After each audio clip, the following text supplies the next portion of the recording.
കൊടുങ്ങല്ലൂർ ഭരണി കൊടിയേറ്റം, അതായത് ചെറുഭരണി കൊടിയേറ്റം, ഫെബ്രുവരി 23 തിങ്കളാഴ്ച കുംഭം ഭരണി നാളിൽ നടക്കും.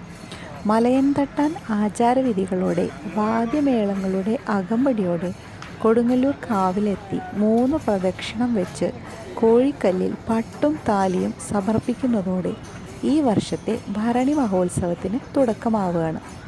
കൊടുങ്ങല്ലൂർ കാവിൽ കൊടിമരമില്ല. അവകാശികളായ ഇടമുക്ക് മൂപ്പന്മാർ വടക്കേ നടയിലും കിഴക്കേ നടയിലും പിന്നീട് എല്ലാ ആൽമരങ്ങളിലും കൊടിക്കൂറ കെട്ടുന്നതാണ് ചെറുഭരണി കൊടിയേറ്റം എന്നറിയപ്പെടുന്നത്.